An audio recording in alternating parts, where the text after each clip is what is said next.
Hello, my name is Dacey Black. And I'm Rianna Kopcho. And together we are Dacey and Rianna. This song we're going to play for you is called Remember You're Here from our new album called And By This I Live. Hope you enjoy.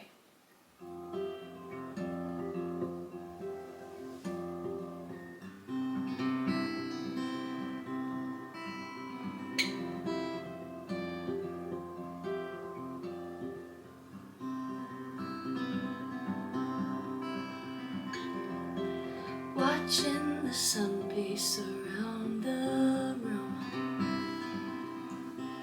like she's impatiently waiting for you to move. You could tell her you're tired, close your eyes for a while. Feel the time standing still, but you're deep in denial. Then you'd wake up again just to mourn all your wasted youth.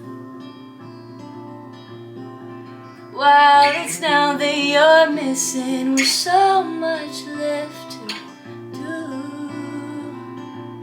Remember you're here. Remember you're here.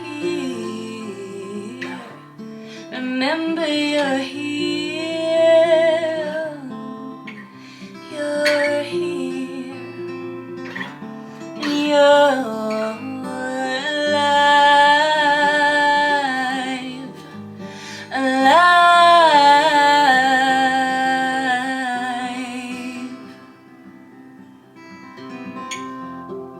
Everything moves, so what's stopping you? Take one step at a time, let momentum help you break through. We know time brings on changes just as soon as the skies. But those stars just beyond hope, dreams you relate as a child. No, the moment's not lost, it's just changed into something new. You're still at the beginning of all you're meant to do. Remember you're here. Remember you're here. Remember you're here. You're here. And you're alive. Alive.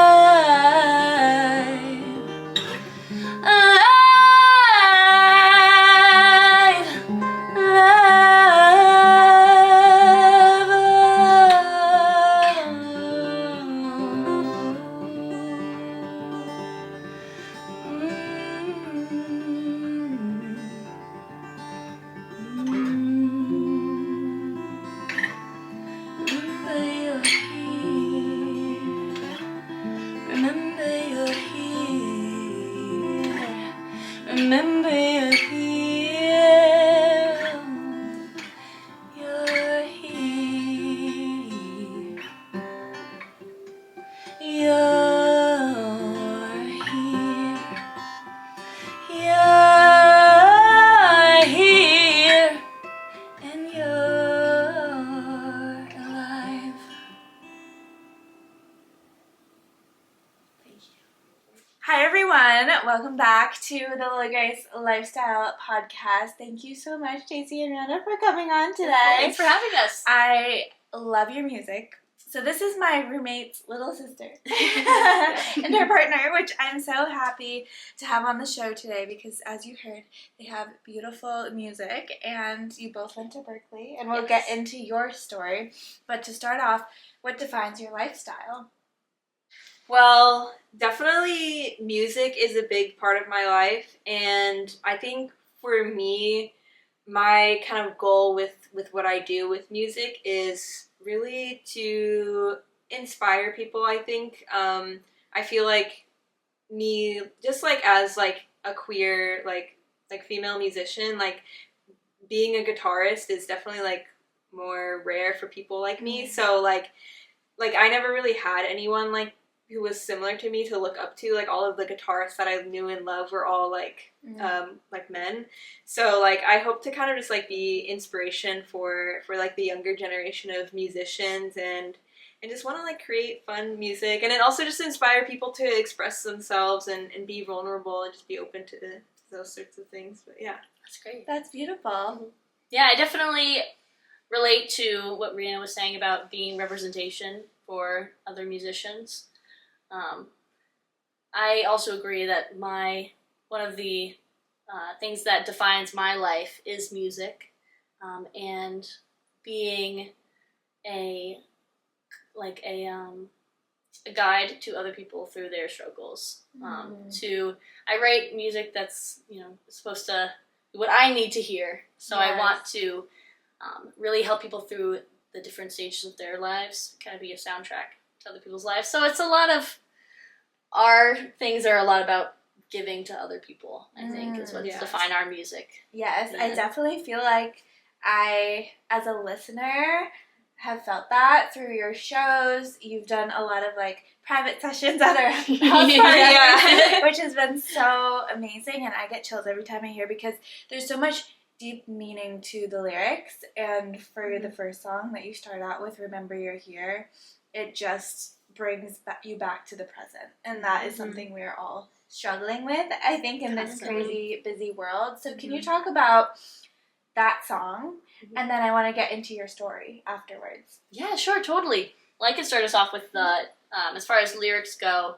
it really is a ode to being in the present and to consistently knowing that, yes, you're going to stray from your idea of, being present. However, it's important to catch yourself, to realign with, your goals, and also know that it's important to be patient with your growth.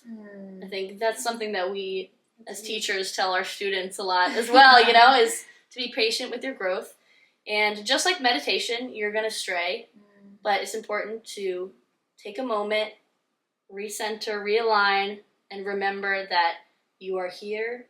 It's okay to have a breath, and it's important, and that's part of the beauty of life is not only the destination, but remembering you're here in the process. That's part of it. Yeah, and I mean, this was one of the first songs that we've ever written together too. So, and I think, I think we align very similarly on our ideas. Especially, I think we're both pretty like spiritual people. So, just because we've gotten into a lot of conversations like that, like when we were writing the song, and especially since writing the guitar part and stuff, like Dacey hears that and has this idea of having a song with that idea of being in the present, and it really resonated with me, and so I was able to put that into the guitar playing as well. And you definitely feel that through the music and being in the room with you guys, your energy. Would you say your love language is music? Probably. I think so. I think our love language is music. Say, yeah. Songwriting. I mean, that's the most beautiful way to connect with someone. It's incredible. It's so can you talk to us about your stories? How did you get to Berkley, and where did your love for music come from? Yeah, let's see. Should I start? Sure, you can go for it. Let's see. Well, I've always been a singer ever since I could, probably before I could talk or walk. I was cooing in the nest, my little nest. I was definitely always a singer, so I couldn't help that. So I had to find any way possible throughout my childhood to be a singer. So I started taking lessons when I was 9, School of Rock, which was very very formative for me, working with that program. And then I did opera music when I was in high school, which was very fun. And that gave me a different perspective on vocal technique and also the history of music as far as Western music goes. So that was very interesting. And then I was doing Berkley 5 weeks. Speaking of Berkley stuff, I did the 5-week program. Thank you to my parents for supporting me throughout my musical journey. They really were very helpful. And I feel very blessed that they were so supportive. And then like I said, I just couldn't help myself. I just had to be a singer. I have to do it. So I did those programs, and that kind of led me in the direction of Berkley. So that's how I got to Berkley. Okay, amazing. So for me, I started playing guitar when I was 11 years old. Actually, my sister, Lily Grace's roommate, actually was the one who taught me how to play guitar. Amazing. Yeah, and so she taught me that right after we moved around the world a lot when I was younger because my dad was in the military. So when we were in Nebraska and like we were just kind of hanging out a lot more because we didn't really have any other friends, like she was like, hey, I'll teach you guitar. And I was like, okay, sure. And I just like instantly fell in love with it. I think like part of me wanted to like have something that would like impress my siblings too. So I would practice really hard at these songs, like these Taylor Swift songs or whatever that we were learning, and I'd be like, look, I can play these chords now. And like I think I don't know, it just really resonated with me. I feel like I instantly like fell in love with music. At the same time I started orchestra in middle school and did violin, and I was also like I really, really enjoyed that as well. And yeah, so I played acoustic guitar for about 3 years before I even picked up an electric guitar. So that's also why I feel like this album is just very special to me, because I've always loved this style of music, like playing acoustic guitar like this. And so then once I went to high school, I joined School of Rock, similarly to Dacey. A little plug for that. And I think that was really where my love for performance really grew, because we were able to like play in like a band setting for that. So I played electric guitar. I fell in love with rock music. And then from there, I was taking guitar lessons, and I eventually started taking guitar lessons from a metal guitarist and fell really in love with like metal music. And so just from like all these different things that I've done, I had such a love for a diverse range of music and genres and everything. And so that's kind of, and I just loved it so much, and that's what led me to be going to Berkley. It just felt like this was like the thing I loved the most, and I wanted to pursue it as a career. You both had very parallel paths, it seems Yes. like, with your musical talents and just your passion for it, which I love. And then bring us to Berkley. You're there. How did you meet, and how did your relationship start? That was a cute little meet cute story. I wanna hear it. Yeah, you were one of the people who lived at these things that are we call house venues, I guess. Yeah, they're like DIY shows that oftentimes it would be Berkley students, or just like people within the music scene will just put together at their houses. And so basement shows. We met in the summer of 2022. And this was kind of at the peak of us having these house shows at the place I lived. And so, and Dacey happened to go to one of those shows to see her friend. And I was playing, and I was like, oh, this is fun. We had a good time. It's a good venue. Yeah, and so it was after the show ended where like the partying was actually happening, where we actually met. I don't know. Do you want to go into that? I guess so. I mean, it was really cute. We just met outside in the backyard after the show because it was super hot in the basement, as you can imagine. People dancing around.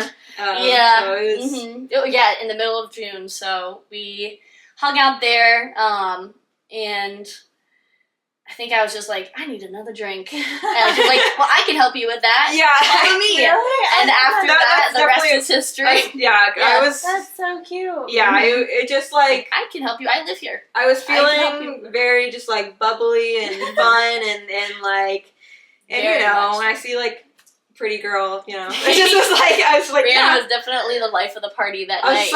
I was like, oh I have a drink. You can come into my room. And then Dacey was like, okay. And I was like, oh my god, I lost my phone. And Dacey was like, oh, give me your number, I'll call it. Yeah, that's true. Yeah, I Did you even think that through, or were you like, I don't even know. I like feel like I think a little bit of me. I just feel like things just move Trying to get the so number. quickly. Like, that's I feel like so smart, like, by the way. we Yeah. just like saw each other, and like I just feel like we didn't even think. Like, we just automatically were just like attracted to each other, and just That's so like cute. and just like it just like moved so quickly. Like, Yeah. honestly, like through that Aw. night, we went to like a to like another party It together, was very cute. and yeah, and just like hung out, and yeah, it was pretty cute, and I think we instantly had a connection there, and just were kind of instantly obsessed with each other from the Yeah. start. So That's Yeah. quite it was quite the summer romance. I would Yes, say. Aw. that has continued to this day. Totally. Yeah. 3 years later, so Mm. you met, and when did you start collaborating on music and songwriting together, and kind of melding your two musical talents together? That's a great question. I think we started just freestyling. It was a while before I had, even Yeah, heard like you play fully. Really? I Yeah, like just we didn't love really. Rihanna's energy. Yeah, we didn't Before I knew how actually. great No, you were. same with Dacey's singing. Like, Oh. I actually I didn't even know like how good she was at singing until like a little while after we started dating. Like, we didn't Yeah. really get into it that much until like. Yeah, I think Like a you month heard or me. so. Yeah, like you heard me play guitar like one time at like a party or something, and then you were like, I think you were kind of like Okay. impressed by that. Yeah. And then I like heard some of your songs, and I was also like, oh, wow, she's like really good. And like, this is convenient, and then- beautiful, and Um, very talented. yeah, and after that we started to do a little bit more music together. I remember just like one time late at night, I like recorded a little bit of a guitar thing in Dacey's room, and then like a few days later, she like sends me this song that she wrote like with. Yeah, I guess that's this the was thing. technically the first song that we wrote together, kind True. of. Yeah, She like made a little she ode. made Very a little corny. like just like love song out of the guitar part that I just randomly recorded into her computer. It's a lot of gall to write a love song for. Yeah, it was like pretty. Totally. It was pretty bold for sure for was you, bold, but but it it was worked out. really cute. It was a really Thank cute goodness. song. Yeah. So I love that story behind the song. Yeah. And for you, writing the Mhm. song and writing songs in general, are there specific moments in your life or moods that you get in where you're like, I need to start writing this out? Because for me as a dancer, and I love writing too, sometimes something happens and it comes out of me at that moment, or like I go through something, I'm like, I really need to get this out of my like soul and my spirit. So what is that experience like for you, Ben? It's really interesting. I think that I come to songwriting from a lot of different places. Sometimes I will get inspiration from journaling. I think it's really good to journal. Yes. Get the thoughts out of you. Oh yeah, absolutely. Because then you end up discovering things that you didn't even think of when you started. You know, I think that I tend to dive in that way, and then I'll get inspiration through the text for different ideas. But honestly, a lot of times I get inspiration from the music that is accompanying me. So Okay. I'll like have inspiration. Maybe if I'm writing something, I'll just noodle around, find something I like, and then be inspired by that. And what in terms of our music that we created together, I think for every song, every song it started with Rihanna's guitar ideas. Oh, really? Yeah, and So you come up with a riff or something? Yeah. Yeah, I think what you were kind of saying about just like an idea sort of sparking in your head and having to put it down, I think that's sort of how my process with guitar comes. It will often be at times when I'm just noodling around with my guitar, just like playing, or maybe I'm in a state where I like feel some sort of emotion and I'm playing to sort of process those emotions, and I often find that if I'm not thinking about it too hard and just like letting my hands flow, sometimes I'll come up with ideas that I really love and that I will just turn into full songs. So it just starts with the spark of an idea of a riff or some sort of a chord progression or something, and then I'm like, I love this, I want to turn it into a song, and then I have to go through the conscious effort of like of picking through like which ones are the ones. deciding like how I want the song form to be, what like emotion I'm trying to convey, or like what kind of feeling I want to put into the music.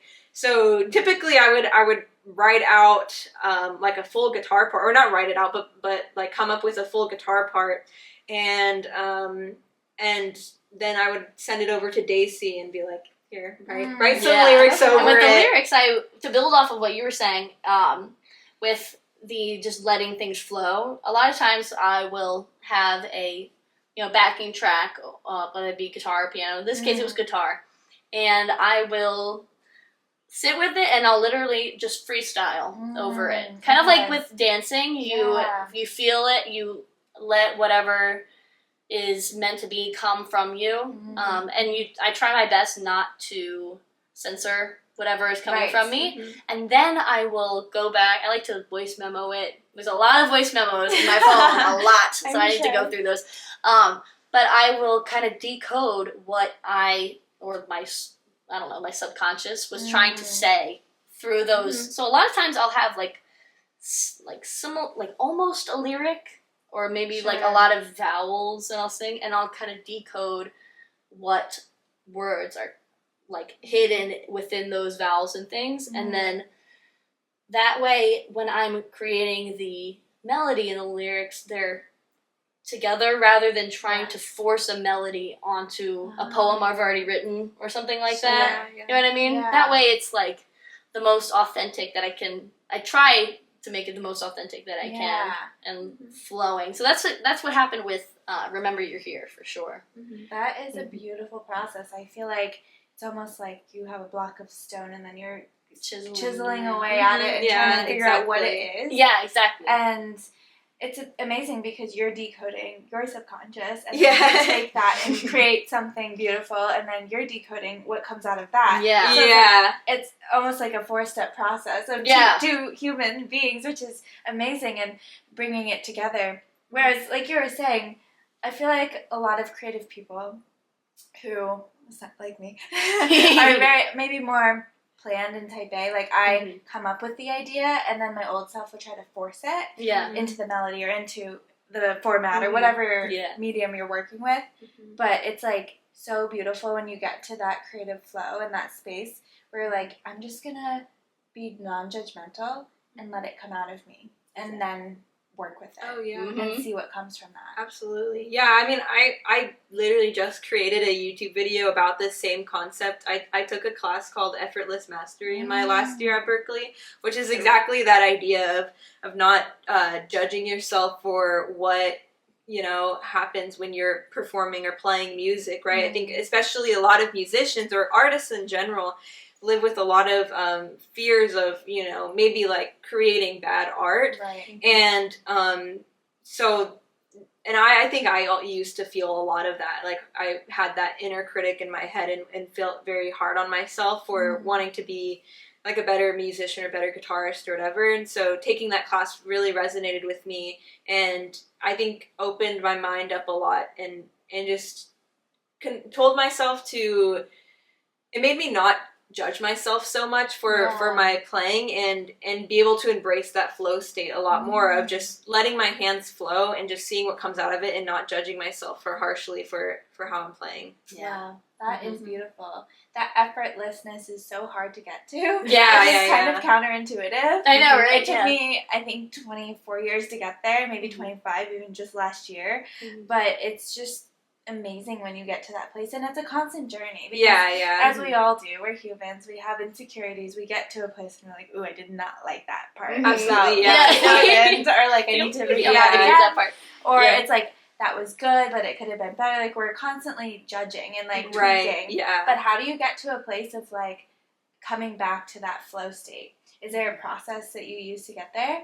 Well, I mean, I think meditation is always going to be the best way for me to get myself in a state that is like of my mind being like in a calmer state. I think in like using my breath, especially if I'm like if I'm trying to come up with ideas on guitar or something, I try not to force it too much. And I think doing just like focusing on my breath for a little bit, and even doing that like while I'm playing, just like trying to almost be in a meditative state. Those were sort of like the exercises we would do in the class. Like we would meditate, and then he would tell us to just grab our instruments, and we would just have to play, you know, and just see what comes out. Cool. Yeah, and it's similar to journaling in a sense. Yeah, it is similar to journaling. Yeah, I think I'm very lucky I've had the chance to have like a talk therapy session in my past, you know what I mean? And I think that one thing that I learned from that is that you're going to constantly have a dialogue with yourself, but to take a moment and notice how you're speaking to yourself.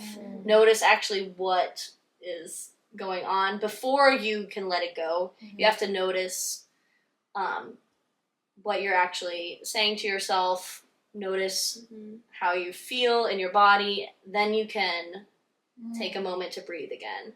You know what I mean? I think that if you're just like no more, stop thinking about everything. It can be hard because then you haven't dealt with what's bubbling up first. You have to notice, I think, and that comes from meditation a lot. I mean, I think as a singer, I'm constantly aware of my breath. I think so true. As a person who has learned about vocals from like a rock and a classical standpoint, I had almost been injured in the past, so I'm very about anatomy and things like that. You know, as a teacher, I'm very focused on anatomy, so I think that I naturally am conscious of my breath and things like that, you know? So that part has been easier for me, but then I can take a second and notice the dialogue, I think is the other side that's like equally as important as the physical aspect. Especially when you get to performance. Were you naturally always comfortable, either of you, with performing, or did it take a long time to like get It took a second, I think it's realizing it's difficult for, I mean, I don't know if there's anyone who naturally is a great performer right from the start, you know, like I can think of a time when I've had to just like, you know, turn on that my switch where I'm like my performance switch, or like one time I was pretty sick, and so I wasn't feeling super confident in my voice, so I was a little nervous in that aspect. And then I had fallen down right before I was supposed to get on stage. I had fallen down a set of staircase. Oh my god! So I was like bruises all under my tights, you know. I was like painful to walk, and then I was like, you know, like it's really not that deep. You know what I mean? Like I'm like in a little bit of pain right now, and maybe my voice is not what I had hoped for, and all this rehearsal time preparing for this, but it's more fun if you let go and you just, you know, like that's the whole point, is to have fun, you know? I think we take it way too seriously. I think that's something that we've like talked to our students about a lot. I definitely resonate with that a lot. I definitely used to have a lot of performance anxiety, like feeling very nervous on stage, and especially when you're playing an actual instrument, like you really have to be very technical with your hands. So like when I get that performance anxiety, I felt like my hands were almost frozen, and it was hard to move them because of the performance anxiety. And so what Dacey said about, you know, it's really not that serious. Like, we just want to have fun.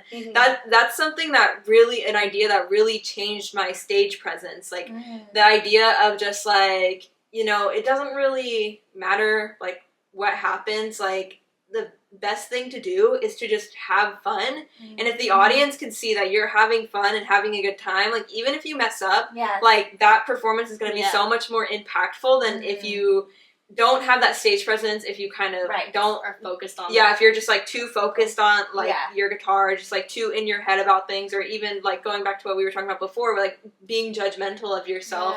Like, people feel that. People feel that, exactly. So you know, I try to just have as much fun as possible, and I know, like, if I'm having fun, the audience is going to have fun. It's more likely than not that they'll also have fun. Exactly. At your Exactly. senior showcase specifically, I could totally feel like you've come such a long way, and your family was saying this too, and like you both were having so much fun, and like playing off of each other, seeing that energy and that kismet, connection was like so beautiful, and like people just pick up on that. You don't even have to speak or say anything. Yeah, that's like the whole thing about performing is that it's our job as performers to let the audience have permission to feel free and to like kind of teach them like how, or not rather teach, but rather give them like permission to dance in a certain way, and give them that freedom.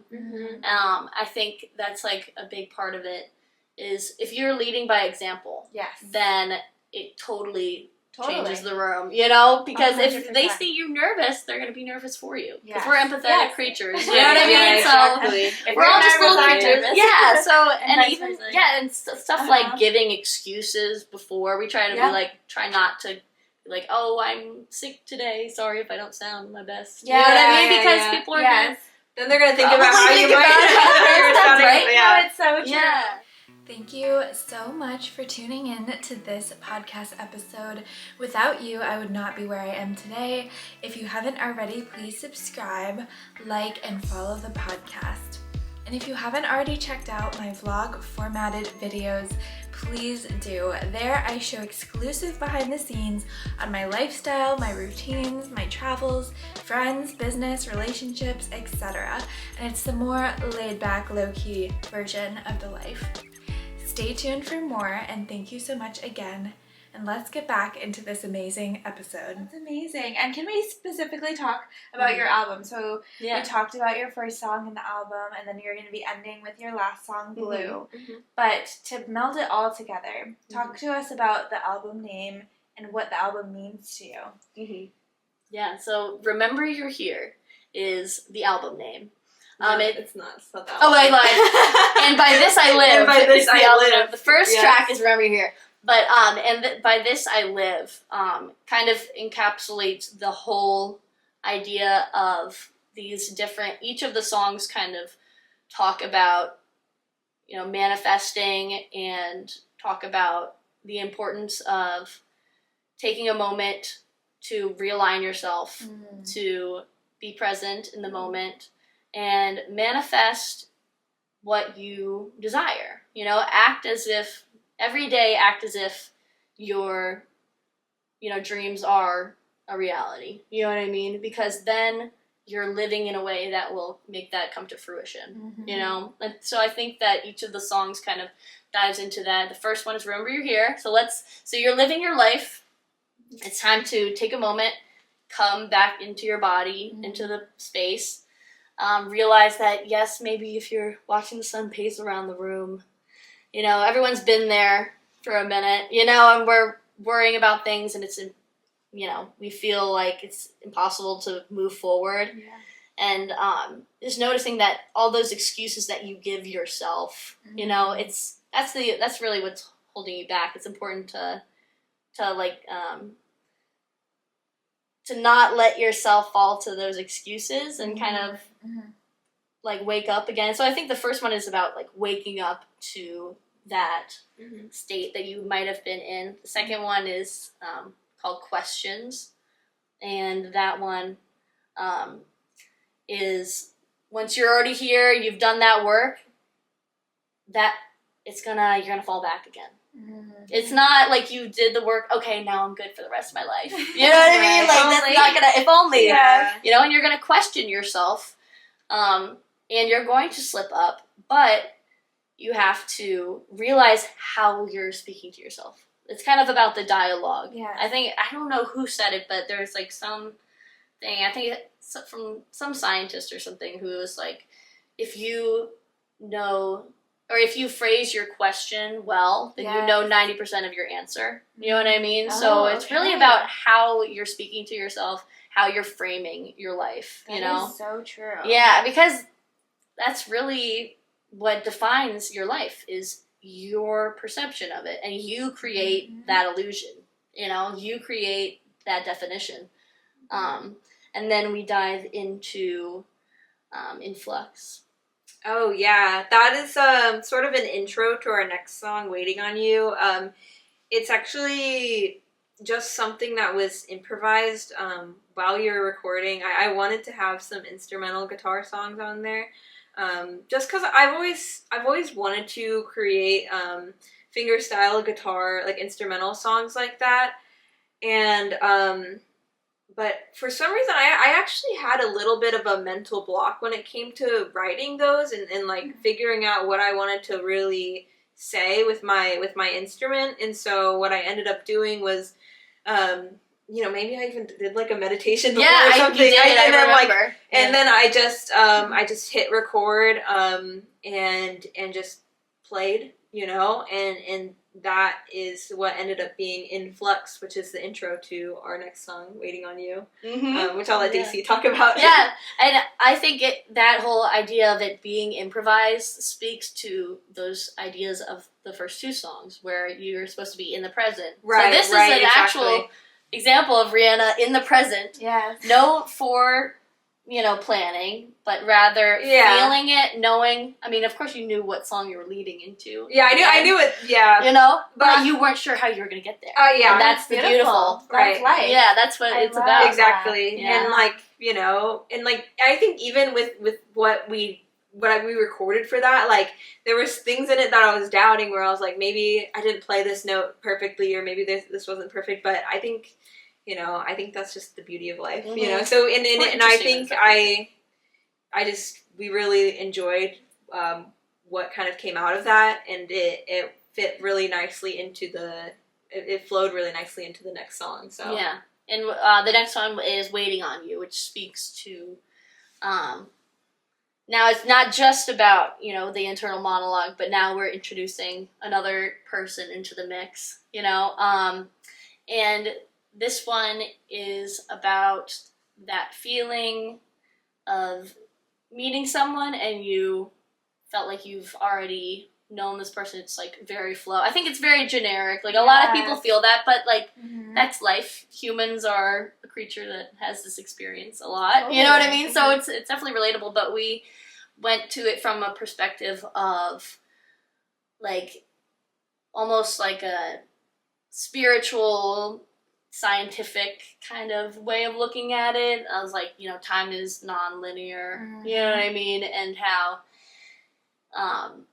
and kind of how that feeds into that feeling of when you're feeling in love and you feel like, oh, it's unexplicable, it must have already been, So I use a lot of like, my little science terms in there. Like, I was on a quantum physics kick for sure when I was reading this one. On my mirror it says Quantum Leap. I'm so into that. Yeah, I had an event about it. I love it. It's so interesting. It's very interesting because it totally flips what we see as reality on its head. Totally. And I was talking to this healer based on what you're saying, and we think of time of past, present, and future, like a horizontal timeline. But she's like, literally flip that to be vertical. And like the past, present, and future are all now. Yeah. It's like crazy. Yeah. And having that experience as a human and meeting someone and being like, I feel like I already know you. Yeah. Because you already put yourself in that mind, in that emotion. It's like so beautiful. Yeah, because we're all souls that like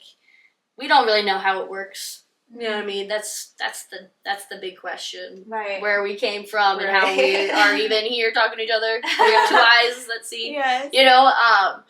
And how magical that feeling is to come into that path together. And the thing is, I mean, like you said, we've had very parallel journeys. It seems and so it's just like, that's probably added to why we align so much immediately. I feel like we both like were not even searching, but felt like someone like I feel like someone like you is someone that I've always needed in my life, and I don't know. Same. Yeah, At least that's how I feel. I think "Waiting on You" sort of encapsulates that feeling. Yeah, and it's also like talks about we try to make it not just super happy either, and try to lean into the nuance and like the duality of, you know, being a human in a relationship. It's not going to be all flowers, Right, and yeah. I mean, even flowers wither and then So true. they're seeds and then they come back, you know. It's like, it's all a cycle, and embracing that duality in another individual, you know. Yeah, and just like the you know, we're growing, we're learning, we're Yes. always you know, changing and sort of, you know, and we're experiencing that together as being in a relationship, that growth as humans. Mm-hmm. Yeah, so that's really what Waiting on You is about, you know, is that growth, and that inexplicable pull. I think of as like we must have been entangled Yes. particles, you know what I mean? And like we were split and now we're still together through time, you know what I mean? Now, but yeah, so that was what that song is about. And then right after this tune, we have another instrumental by Rianna called Third Quarter Moon. Yeah, which is just also pretty improvised. I had a few ideas that I thought of for it, but I think just like where I was at in my life, I think similarly to Influx, it felt difficult for me to really have like a concrete idea, and I felt like or a concrete like full like composition of a song, and so I felt like I had these ideas I wanted to incorporate, and I just let it all out, you know. And I think, you know, it was a interesting time in my life to be in my last year at Berkley, not really sure what my future holds, you know, feeling the overwhelm of just, you know, being a young person and you know, being in music and just being in life. music and just being in life. So I think the song Third Quarter Moon really conveys those feelings that I was feeling at that time. It's a little bit of a darker tune, I think. Like, it's just like the quality of it, I feel like. But yeah, so it's mysterious. It's a little bit mysterious, yeah, I would say. Yeah, and even the title, like Third Quarter Moon, I mean, it's a physical thing, so we can all have opinions about it, but a lot of times, sometimes people think that a third quarter moon represents reconciliation and growth and coming to terms with past and creating a fresh, I mean, obviously it's nuanced with your past, but building that new future with what has come before. So I think that, and that kind of speaks to what you were talking about with the different, you have your different ideas and then you kind of reconcile them all to what I think is great about also our dynamic is that like Dacey just has the right words to say for these things. Like it's not like I came up, like I didn't, like she helped me come up with the name like Third Quarter Moon and Influx and stuff, and she kind of helped me. She's like your scribe. She of your like, emotions. I mean, like of your art. You know, I'm a guitarist. I'm not like really a songwriter. I'm not like a poet or a writer. So I don't. A lot of the times, I don't have the words as much for the feelings I have, and so my guitar is what conveys those feelings for me. And Dacey tends to always have the words that will help me really depict like translate really what I'm trying to say with my music, and you know, and I've always had a really like a deep appreciation for like words, I guess, and just phrasing. I think even my like stage name Dacey Black stems from a ode to my late grandfather, who was an English professor. I never got to actually meet him, unfortunately, but his influence on my life has been so deep, and so I feel like to the point where, you know, I'm a writer myself now. You know, you have that energy. Yeah, I have his influence, and he was such a wonderful person. You know, that I've heard. You know, so even through that, like I have always had that appreciation for the word side of things, and then you are always really good with like the math and the technical things like that. So we really have a really like unique balance, and it's made for some really interesting conversations and perspectives. Yeah, for sure. You know, Sure. For sure. I even just knowing you guys in life and just seeing you guys together and go through kind of that flow state and process even through this conversation, it's amazing. And you have so much wisdom to you. I mean, we're all young, but you guys are We're all even younger babies. than I. But I feel like you just have so much depth to your thought and to your art. It's amazing to see. You know, I think it's because we've lived very interesting, nuanced lives of like not just all beauty and ease. You know, we've had some struggle, but I think that we're both very reflective people. Yeah. And very honest with ourselves. You know what I mean? And Yeah, exactly. But also, I think as educators, we've learned how important it is to not only be kind to our students, and how like little words impact them, but Definitely. to ourselves. Like I think that Right.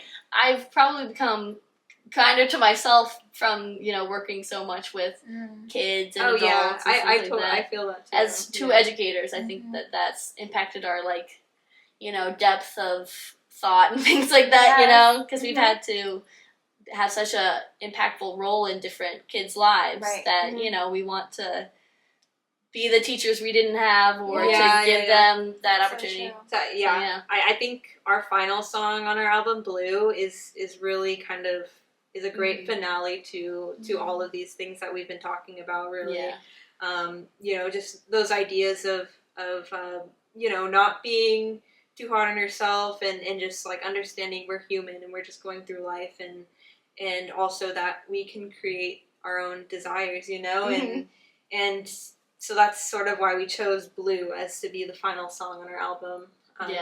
I'm sure Dacey might have more to say about that. I always have something to say about everything. That's just me. With Blue, I think that, like you said, it is really a culmination of, and a great finale of, what we had talked about for the whole album.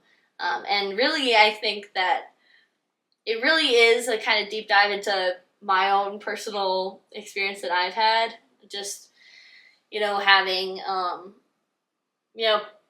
having those growing pains. I think it's applicable to pretty much every human. But having those growing pains, getting things brushed off when things are pretty impactful, you're going to have those bruises. They last for a minute. And it's like how things kind of, it's interesting. So it's like the first verse is, they're just growing pains. That's what I always used to say, is I picked myself up black and blue. I mended my wounds, but the memories still bleed through of all the things that I forgot to say, and then it's like, oh, but I wonder if there really was a plan, would I be making these choices, and would they hurt me so bad? I think a lot of, when I was younger, I used to be like very magical thinking, like everything happens for a reason. Yes. Everything, and that the bird flew by at this time because it's meant to make me think of something, and and then I'm like, you know what, actually things happen in life, you know what I mean? And you make choices and you move forward with it, I think it is a little victim blamey to think that everything happens for a specific. I mean, you shape your own reality. Exactly. So. And then it's the second verse, reap what I sow, I've got to water the soil to grow, so all the tears I cry don't fall in vain. And then when I get down to work, just put a pin to my hurt, because I ain't got the time to waste these days. You know what I mean?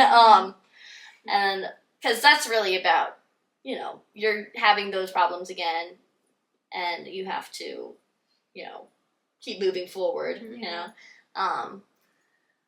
and then the next lyric was, oh, but I wonder if I let it all drift away, did those memories make me, or am I more than just my brain? You know what I mean? Like, you're a soul beyond what's happened to you. Right. Or what you, like the choices you've made. You are beyond just being a physical being. You are a soul. You know what I mean? I think that's something that you realize a lot with meditation too. Yes. Right. Exactly. Going back to that, Yeah. And you're enough just to be it. You know what I mean? Even if you've made poor choices, you're enough, because you just being a soul on the earth. And then, if I look up and breathe in, I know I can find the strength to pick me up again. And healing hurts like hell, but you can bear the pain.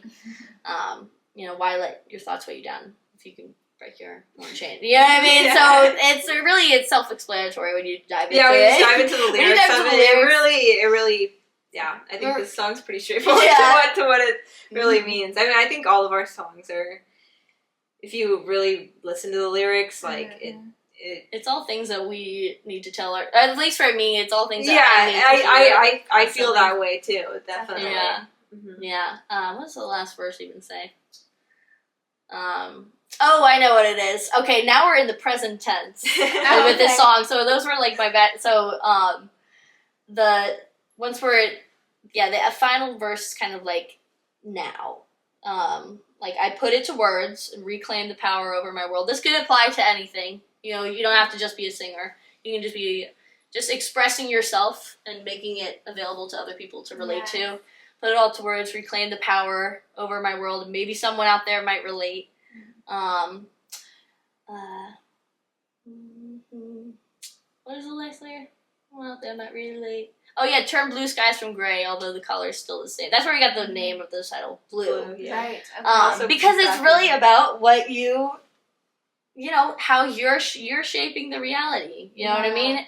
Like if you're looking around the room and you tell someone, okay, how many red things are in the room? And then you're like, okay, how many green things were in the room? Right.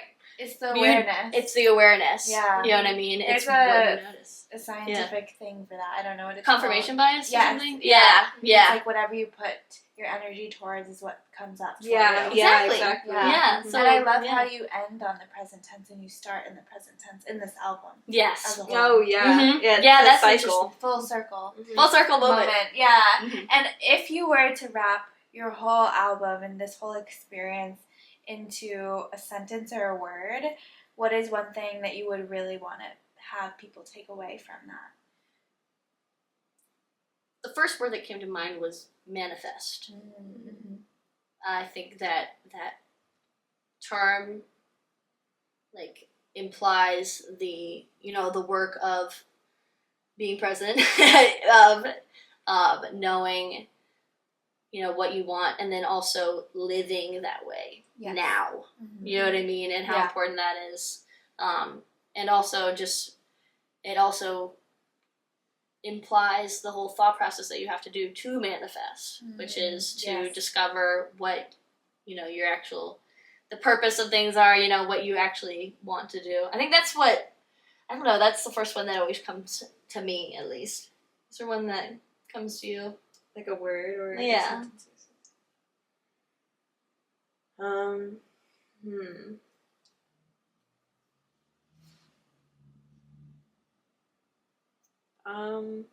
I honestly, I don't know. I mean, I mean, I think manifest is a good one. I mean, that was sort of what I was initially thinking as well. Well, that's good. Honestly, I think, I mean, being present is a really great thing. I think it's really just like, I just feel like people oftentimes can be very hard on themselves for just being human. And I think our album is sort of just saying, like, that's okay. We deal with, everyone deals with things, and we're just trying to make it through life, and how we think, like, what we put out into the world, like, really manifests into reality and manifests into our lives. So we can just try to think a little bit more positively, and maybe there'll be some more positive change. Be kind to yourself. I think that even if you don't express it outwardly, just the things you tell yourself, yes, exactly, make a huge impact on how you treat the world and how you exist in the world. Exactly. So the internal experience is powerful, and it really shapes the world around you. And we're all going through this thing called life and the human experience. Yes, Thank you so much for hosting us, a report by Lily Grace. It's been really wonderful talking to you about our art and our process, and just really wonderful talking to you in general. So thank you so much. You can follow us on TikTok and on Instagram at Dacey and Rianna. And you can also see us on Spotify at Dacey and Rianna, but remember, Dacey & Rianna. All right, let's do this. This is Blue.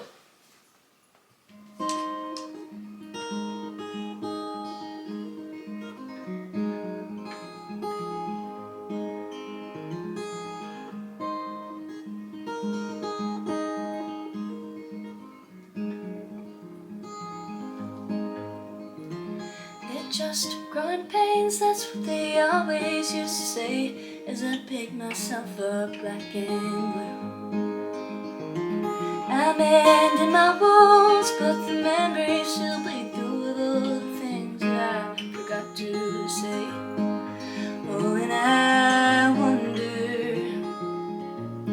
if there really was a plan, would I be making these choices? Would they hurt me so bad?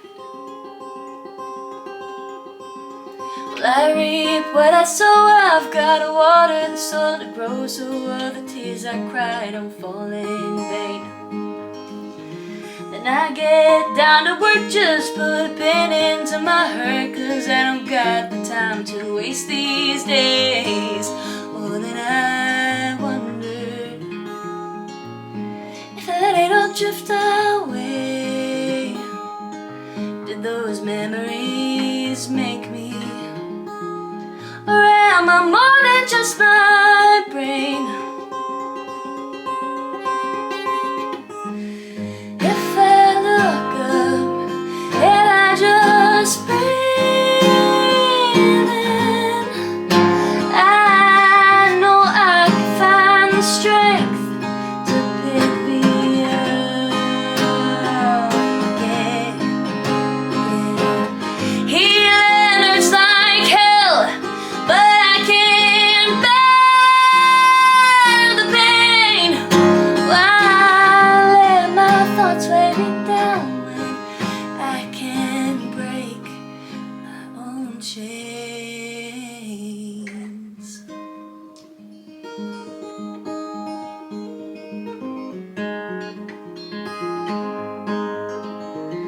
I put it all to words, reclaim the power over my world, and maybe someone out there might relay.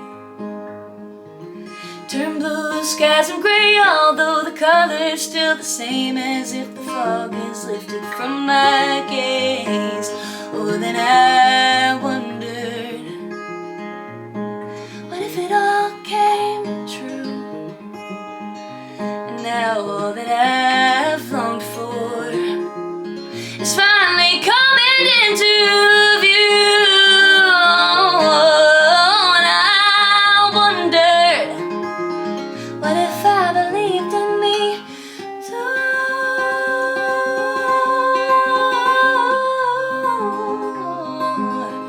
I've always known a face, a feeling just like this.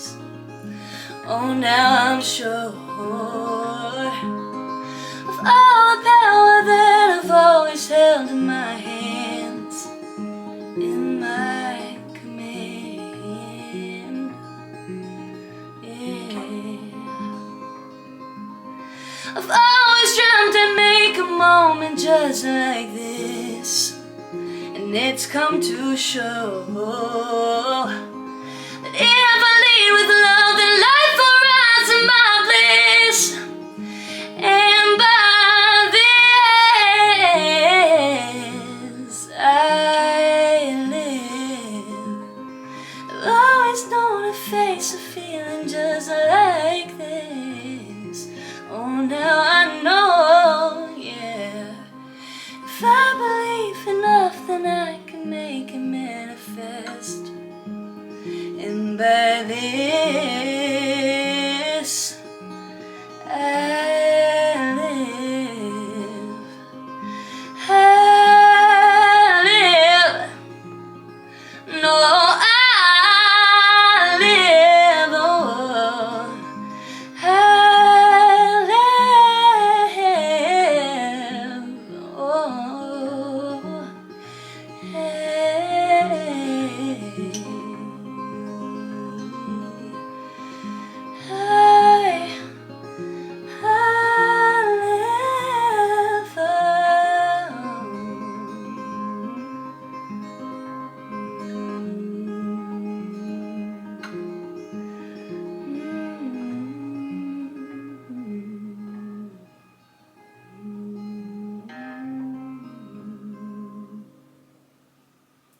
Thank you.